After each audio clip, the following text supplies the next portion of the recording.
કોઈ વાત નથી કરતું પણ સામે ડાયાબિટીસના કેસો પણ વધી રહ્યા છે. તો ડાયાબિટીસ શું છે એનું આપણે શરૂઆતી બેઝિક દર્શકોને સમજાવવું હોય તો આપ શું કહેશો? સો બેસિકલી ડાયાબિટીસ એટલે લોહીમાં શુગરનું વધવું, રાઈટ. સો અમુક અંશથી વધારે જ્યારે લોહીમાં ગ્લુકોઝનું પ્રમાણ વધી જાય ત્યારે આપણે એને ડાયાબિટીસ કહીએ. કે આ વર્ષો એટલે ઇવન 2000 BC એટલું જૂનું આ વસ્તુ આપણને ખબર છે. એટલા પહેલાં લોકોને ખબર હતી કે વધુ શુગરના કારણે વારે વારે પેશાબ થાય છે ને એના કારણે અને એ પેશાબ ગળ્યો હોય છે અથવા તો શુગરી હોય છે. પણ આપણે નિદાન અગર આપણે વૈજ્ઞાનિક રીતે કહીએ, સાયન્ટિફિક રીતે, તો અગર કોઈ પણ વ્યક્તિને ડાયાબિટીસના લક્ષણો હોય, લક્ષણોમાં આપણે 3 મેઇન લઈએ છીએ: વારે વારે પેશાબ થવું, વધુ તરસ લાગવી અને વજન ઘટવું, થાક લાગવો વગેરે. અને એની સાથે અગર આપણે રેન્ડમ બ્લડ ગ્લુકોઝ કહીએ છીએ, રેન્ડમ એટલે ગમે ત્યારે કરેલું બ્લડ ગ્લુકોઝનું વેલ્યુ જો એ 200 કે એના કરતાં વધારે છે તો આપણે ડાયાબિટીસનું નિદાન કરી શકીએ. આપણે કહી શકીએ કે આ લક્ષણો ડાયાબિટીસના કારણે છે. અથવા અગર લક્ષણો ના હોય તો આપણે સવારે ભૂખ્યા પેટે લગભગ 10 કલાક ફાસ્ટિંગ જે આપણે પછી જે આપણે લોહીમાં જે ગ્લુકોઝની માત્રા ચેક કરીએ એ જો 126 કે એના કરતાં વધારે હોય, અથવા જમ્યા પછી ભરપેટ જમ્યા પછી કાં ગ્લુકોઝનો લોડ આપ્યા પછી 2 કલાકનું શુગર 200 કે એના કરતાં વધારે હોય તો આપણે કહી શકીએ કે ડાયાબિટીસ છે. અગર HbA1c, સો HbA1c આ ત્રીજો ક્રાઇટેરિયા છે. HbA1c એક એવા પ્રકારનું હિમોગ્લોબિન છે જે લોહીમાં ગ્લુકોઝ સાથે ચીપકીને ફરે છે. સો અગર આપણે આ મોલેક્યુલનું લેવલ માપીએ છીએ તો એ આપણને 3 મહિનાના સરેરાશ શુગરનો આઈડિયા આપે છે. એટલે જો HbA1cનું પ્રમાણ 6.5% કે એના કરતાં વધારે હોય તો પણ આપણે એવું કહી શકીએ કે ડાયાબિટીસ છે. આના સિવાય પ્રી ડાયાબિટીસ પણ હોય, એટલે ફાસ્ટિંગ શુગર અગર 100 થી 125ની વચ્ચે, જમ્યા પછીનું 140 થી 200ની વચ્ચે, અથવા HbA1c 5.7 થી 6.4%ની વચ્ચે હોય તો એને પ્રી ડાયાબિટીસ કહેવાય. સો આ ડાયાબિટીસની એમ સમજો કે વ્યાખ્યા છે. આનાથી આપણને એવું ખબર નથી પડતી કે આ કયા પ્રકારનો ડાયાબિટીસ છે કે શું છે, પણ જે તે વ્યક્તિને ડાયાબિટીસ છે કે નહીં એ આપણે કહેવું હોય તો આ વસ્તુ આપણે. દરેક બીમારીના પ્રકારો હોય છે, તો ડાયાબિટીસના પણ પ્રકાર છે કે આ ઉંમરની વ્યક્તિને આ પ્રકારનો થાય કે એવું કંઈ આપણે કહી શકીએ? સો યસ, ડાયાબિટીસના એકચ્યુઅલી ઘણા પ્રકાર છે. મુખ્યત્વે આપણે જે સમાજમાં જે ડાયાબિટીસ જોઈએ છે જે મોટા લોકોના વ્યક્તિઓમાં, એ છે ટાઈપ 2 ડાયાબિટીસ. ઓકે, જે મુખ્યત્વે લાઇફસ્ટાઇલના કારણે થતો રોગ છે કે ભાઈ સ્થૂળતા, કસરત ઘટવી, ખોરાકમાં ચરબીનું પ્રમાણ વધારે હોવું અને આ બધાના કારણે જે ડાયાબિટીસ થાય છે એ ટાઈપ 2 ડાયાબિટીસ છે. આના સિવાય બીજા ઘણા પ્રકાર છે. એમાં મુખ્યત્વે એક તો ટાઈપ 1 ડાયાબિટીસ આવે જે શરીરમાં ઇન્સ્યુલિનના અભાવના કારણે થતો કન્ડિશન છે અને મુખ્યત્વે નાની ઉંમરની વ્યક્તિઓમાં જોવા મળતો હોય. પછી જેનેટિક પ્રકારના ડાયાબિટીસ હોય કે જેમાં ઇન્સ્યુલિન બનાવનારા કણો સાથે કોઈ જેનેટિક ખામી હોય, અથવા તો અમુક દવાઓથી, જેમ કે કોઈ વ્યક્તિને બહુ વધારે સ્ટીરોઇડ્સ લેવા પડે કે એવું, કે અમુક દવાઓ છે જે લોહીના શુગરની માત્રા વધારી શકે, તો એ ડ્રગ ઇન્ડ્યુસ્ડ અથવા મેડિકેશન ઇન્ડ્યુસ્ડ ડાયાબિટીસ પણ થઈ શકે. આ મુખ્ય પ્રકારો છે ડાયાબિટીસના જે આપણે જોઈએ છે. ડૉક્ટર, જેટલા પણ ડાયાબિટીસ પેશન્ટ હોય એમને ઇન્સ્યુલિન આપવામાં આવતું હોય છે. આ એકચ્યુઅલી ઇન્સ્યુલિન શું છે, કેવી રીતે શરીરમાં કામ કરે છે? સો ઇન્સ્યુલિન એ એમ કહેવાય કે શરીરમાં one of the most important hormones છે. હોર્મોન એટલે કે અંતઃસ્ત્રાવ. અંતઃસ્ત્રાવ એટલે એક જગ્યાએથી એ બને છે, જેમ કે આ ઇન્સ્યુલિન સ્વાદુપિંડમાંથી બને છે, પણ એનું કાર્ય આખા શરીરમાં હોય એ તત્વોને અંતઃસ્ત્રાવો કહેવાય. હવે ઇન્સ્યુલિન શું કરે છે તો કે આપણે જે કંઈ ખોરાક લઈએ છીએ, ખોરાકમાં ગ્લુકોઝ છે, ઇન ધ સેન્સ ખોરાકમાં અનાજ છે તો એમાં પણ ગ્લુકોઝ છે, ફળોમાં છે, કંદમૂળમાં છે, અને આપણે જે ખાંડ, ગોળ છે બધામાં ગ્લુકોઝ છે. આ ગ્લુકોઝ આંતરડામાંથી જ્યારે લોહીમાં આવે છે, લોહીમાંથી શરીરના અલગ અલગ અંગોને પહોંચાડવા માટે ઇન્સ્યુલિન કામ કરે છે. તમે એમ સમજો કે લોહીમાં 400 શુગર છે પણ ઇન્સ્યુલિન નથી, તો એ 400 શુગર બોડી માટે કંઈ કામનું નથી, કારણ કે એ બોડી નહીં વાપરી શકે જો ઇન્સ્યુલિન એને સિગ્નલ આપવા માટે હાજર નહીં હોય તો. તો ઇન્સ્યુલિન એક પ્રકારનું વાહન છે જે ખોરાકના શુગર જે છે, ખોરાકના ગ્લુકોઝ જે તાકાત જે છે એને શરીર સુધી પહોંચાડવાનું કામ કરે છે. સો બીજું શું કરે છે, ખાસ કરીને બાળકોમાં આપણે જે કંઈ ખાઈએ છીએ, જેટલી ગ્લુકોઝની અત્યારે જરૂર છે એ તો ઇન્સ્યુલિન શરીરને પહોંચાડે છે. હૃદય છે, અમુક એવા અંગો છે જે 24 કલાક કામ કરે છે, તેને 24 કલાક ગ્લુકોઝ જોઈએ છે. વધે જે શુગર છે, જેમ કે રોટલી દાળ ભાત શાકને ખાધું, બધા શુગરની બોડીને અત્યારે જરૂર નથી, તો વધારાના શુગરને ઇન્સ્યુલિન બોડીમાં સ્ટોર કરી આપે છે. કે ભાઈ આપણે બાળક ખાઈને સૂઈ ગયું, 10 કલાક હવે બહારથી ખોરાક નથી આવી રહ્યો, તો એ જ સ્ટોરને તોડીને ફરીથી ગ્લુકોઝ બનાવીને બોડી વાપરી શકે. રાઈટ. સો ઇન્સ્યુલિનના બે મહત્વના કામ છે. એક તો ગ્લુકોઝ પહોંચાડવું અને બીજું સ્ટોર કરવું, જેથી બાળક જેમ મોટું થાય એમ એનું વજન વધવામાં ઇન્સ્યુલિનનો બહુ મોટો ફાળો હોય. ઓકે. રાઈટ. એટલે ઇન્સ્યુલિન ના હોય તો બાળક કેટલું બી ખાય છે એ એનર્જી બાળકના શરીરને અથવા મોટું વ્યક્તિના શરીરને નથી પહોંચતી. આ ઇન્સ્યુલિન જ્યારે નથી બનતું ત્યારે ટાઈપ 1 ડાયાબિટીસ થાય છે. પણ ઇન્સ્યુલિન બને છે પણ એ કામ નથી કરી શકતું સ્થૂળતાના કારણે કે એના, તો ટાઈપ 2 ડાયાબિટીસ થાય છે. બિલકુલ. એટલે એ જે બાળકો કે જેટલા પણ ડાયાબિટીસ પેશન્ટ જે ઇન્જેક્શન લેતા હોય છે, ઇન્સ્યુલિન વાળા હોય છે, અને એ દિવસમાં ઘણી બધી વાર લેવાના હોતા હોય છે, તો એ એના શરીરમાં ડાયાબિટીસનું પ્રમાણ કેટલું છે એના પરથી નક્કી થાય? હા. સો બાળકને કેટલું ઇન્સ્યુલિન લેવું પડે એ ઘણી બધી વસ્તુઓ પરથી નક્કી થાય. જેમ કે બાળકની ઉંમર, બાળકનું રમતગમતનું પ્રમાણ કેટલું છે, એનો શારીરિક વિકાસ થઈ રહ્યો છે કે નહીં, હાઇટ ને બધું હજી વધી રહ્યું છે કે બધું, કોઈ બીમારી વગેરે આવે તો પણ જરૂરિયાત બદલાય. પણ આપણે જનરલી એ લોકો એમનું શુગર માપે અને શુગરની જે માત્રા હોય એ પ્રમાણે નક્કી કરે કે કેટલું ઇન્સ્યુલિન એમને લેવું. પણ આપણે એવું પ્રયત્ન કરતા હોઈએ કે જેમ શરીર નોર્મલી ઇન્સ્યુલિન બનાવતું હોય એ રીતે જો આપણે એમને ઇન્સ્યુલિન આપીએ, જ્યારે ખાઈએ છીએ ત્યારે ઇન્સ્યુલિન આપીએ, તો આપણે એમના શુગર વધુમાં વધુ નોર્મલ રાખી શકીએ તો એમને આગળ જતા ડાયાબિટીસના કારણે કોઈ જોખમ ના થાય. ડૉક્ટર, ટાઈપ 1 ડાયાબિટીસમાં એને મેનેજ કરવાની વાત આવે તો કેવી રીતે થઈ શકે? કારણ કે બેઉનો રોલ, માતા પિતાનો રોલ છે, ડૉક્ટરનો પણ રોલ છે, અને સાથે એ બધા જ ઇન્સ્ટ્રક્શનને બચ્ચાએ ફોલો પણ કરવાનું છે, તો કેવી રીતે કહેશો? હું એમ નહીં કહું કે ઇટ ઇઝ વેરી સિમ્પલ. થોડું અઘરું છે ટાઈપ 1 ડાયાબિટીસ મેનેજ કરવું. અને મને એવું લાગે છે કે મારા જે બી પરિવારો છે જેમાં બાળકને એ લોકો મોટું કરી રહ્યા છે, દે આર લાઈક વોરિયર્સ. એ લોકો એટલું સરસ કરતા હોય છે. ટાઈપ 1 ડાયાબિટીસ એ કોઈ ડિઝીઝ નથી. So we call it as a disorder, કે ભાઈ શરીરમાં કશુંક ઓર્ડરમાં નથી એટલે આપણે એને કંટ્રોલમાં લેવાનું છે. So it is more like a lifestyle disorder. Okay.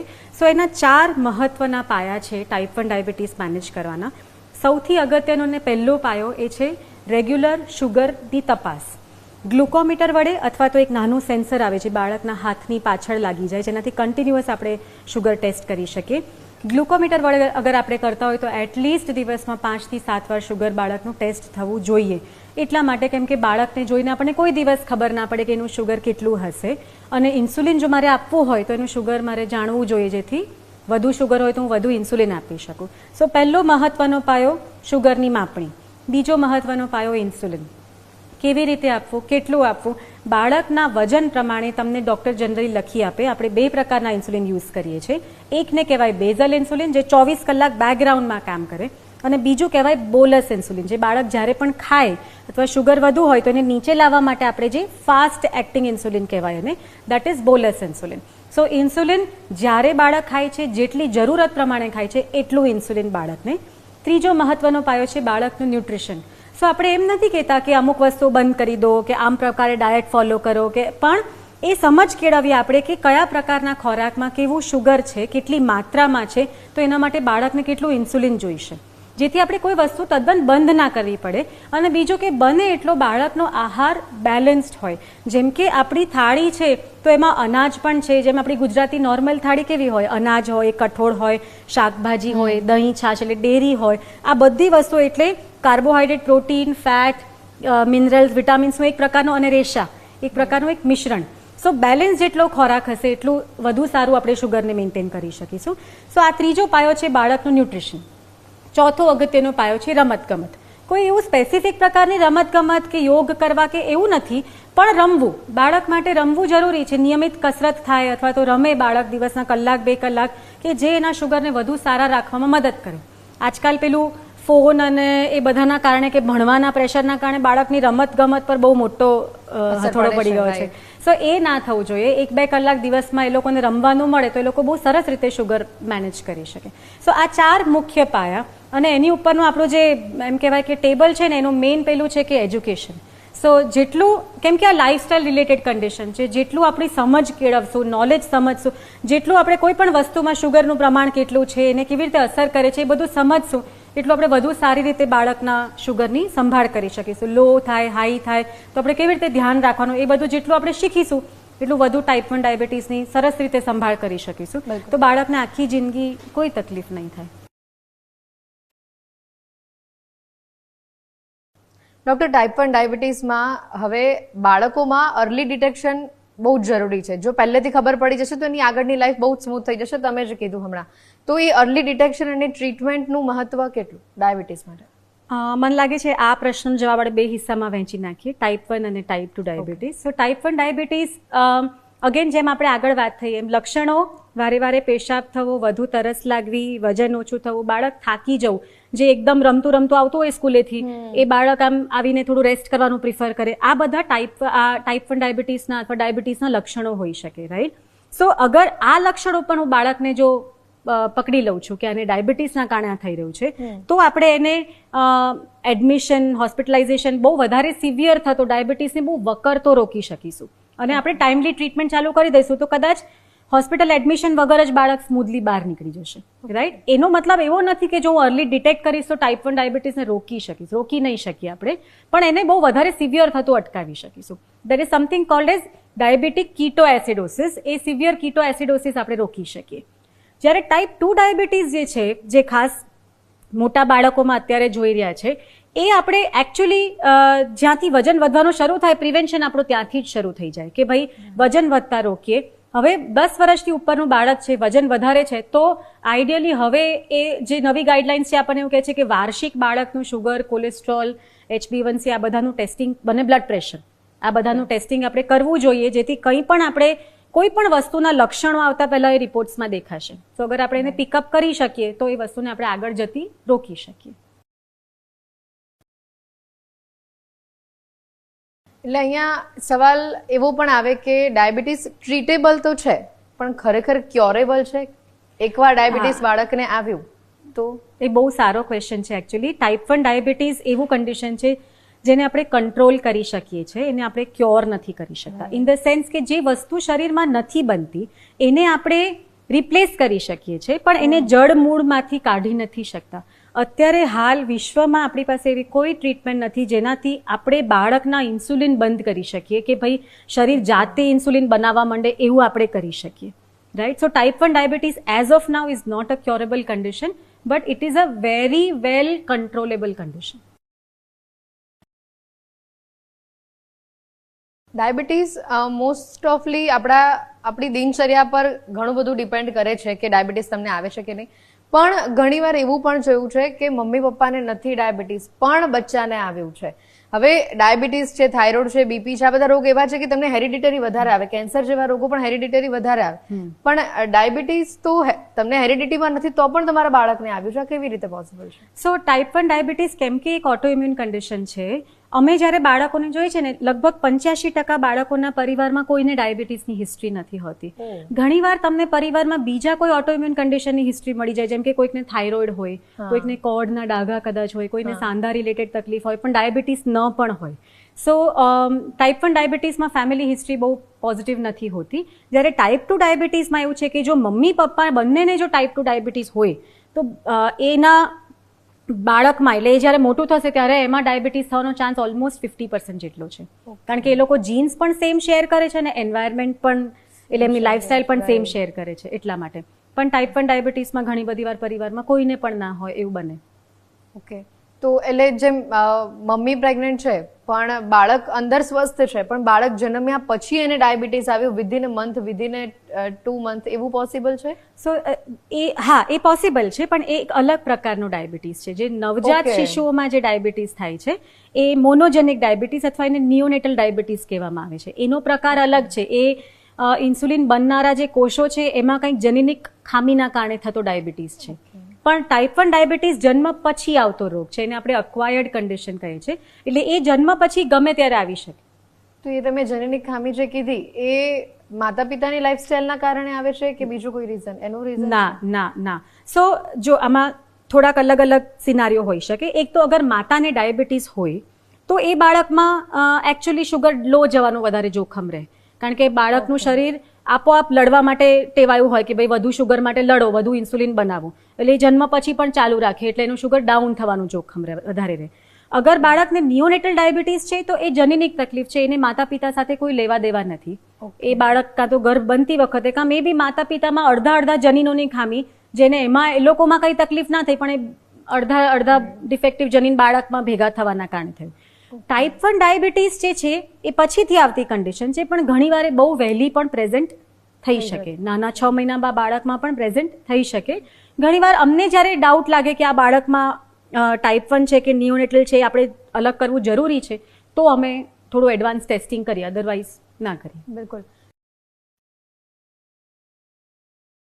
આ 12-13 વર્ષમાં તમને કોઈ એવું મિથ લાગ્યું ડાયાબિટીસને લઈને કે જે પેરેન્ટ્સમાં વધારે છે, કે પછી એકવાર આવી ગયું બચ્ચાને પછી સમાજમાં પણ એની જાગૃતિની જરૂર છે?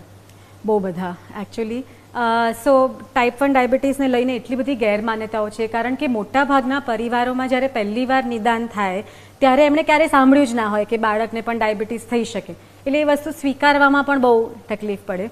ઘણી બધી વાર એવું પહેલો બ્લેમ એવો આવે કે માતાએ કંઈક કર્યું હશે. જો બાળક બહુ નાનું હોય તો બાળક જ્યારે ગર્ભમાં હતું ત્યારે એણે કંઈક ખાવા પીવામાં ધ્યાન નથી રાખ્યું કે કશું કર્યું છે.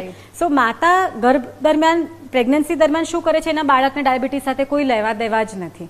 બીજું ઘણીવાર એવું આવે કે બાળકને ટાઇફોઇડ થયો તો એ દાખલ થયું, એને એન્ટીબાયોટિક્સ આપી, અથવા કોવિડ થયો તો એના કારણે ટાઈપ 1 ડાયાબિટીસ થઈ ગયું. અગેન ટાઈપ 1 ડાયાબિટીસ આ કોઈ વસ્તુના કારણે કે કોઈ દવાઓ આપવાના કારણે નથી થતો, એ સેપરેટલી એને આવવાનું હતું એટલે આવે છે. ત્રીજું મિથ કે બાળકને એણે બહુ અત્યાર સુધીમાં એટલી બધી ચોકલેટો ખાધી છે, અથવા તો છેલ્લા થોડા દિવસોમાં એણે બહુ જ શુગર લીધું છે, આઈસ્ક્રીમ ખાધું છે, એના કારણે થઈ ગયું. સો અગેન ખાવા પીવામાં જે કંઈ કરીએ છીએ એના કારણે ટાઈપ 1 ડાયાબિટીસ નથી થતું. સો આવા ઘણા બધા મિથ છે. હોમિયોપેથ, આયુર્વેદા, જે લોકો જે એકદમ સરસ સર્ટિફાઈડ ડોક્ટર્સ છે ને એ લોકો ક્યારેય સલાહ નથી આપતા, પણ જે અમુક જે આ ટાઈપ 1 ડાયાબિટીસ રિવર્સ કરી આપીએ અમે, તો આ બધી મિથ છે, કારણ કે એ આપણે રિવર્સ ના કરી શકીએ. ટાઈપ 1 ડાયાબિટીસ એ એક પરમેનન્ટ કન્ડિશન છે, ઇન્સ્યુલિન બાળકને લેવું જ પડવાનું છે. એમાં અપ્સ એન્ડ ડાઉન્સ ક્યારેક આવી શકે, ઓછી વધતી રિક્વાયરમેન્ટ આવી શકે, પણ એ જાય નહીં. સો એ જ્યારે ક્યારેક રિક્વાયરમેન્ટ ઘટે એનો ફાયદો લઈને ઘણા લોકો એવું કહેવાવાળા હોય કે આ તો અમે મટાડી આપ્યું, તમે આ દવાઓ ચાલુ રાખો, અને એના ચક્કરમાં એ લોકો ઇન્સ્યુલિન બંધ કરી દે. તો એ અગેન એક ગેરમાન્યતા છે કે ટાઈપ 1 ડાયાબિટીસ બીજા કોઈ પણ પ્રકારની દવા કે કરવાથી જતું રહેશે એવું નથી થવાનું. બિલકુલ, રાઈટ. અને બીજું એક અગત્યની મિથ એ છે કે ટાઈપ 1 ડાયાબિટીસ વાળું બાળક કંઈ ના ખાઈ શકે, ગળ્યું કે આઈસ્ક્રીમ ના ખાઈ શકે કે ચોકલેટ ના ખાઈ શકે, એ પણ મિથ છે. વ્યવસ્થિત ઇન્સ્યુલિન, બીજું બાળક જ્યારે આઈસ્ક્રીમ ખાય તો એનું ઇન્સ્યુલિન બોડી જાતે બનાવે છે. તો મારા ટાઈપ 1 ડાયાબિટીસના બાળકને કંઈ ખાવું હશે તો એ સામે બહારથી લેશે ઇન્સ્યુલિન. એનો મતલબ એવો નથી કે ખાઈ ના શકે, કારણ કે ઘણીવાર સ્કૂલમાં ને એમાં એવું થાય કે એ તું ના ખાઈશ, આમ ના કરશે. તો એ અગેન એ લોકો ખાઈ શકે, પણ સમજ સાથે, ઇન્સ્યુલિન સાથે.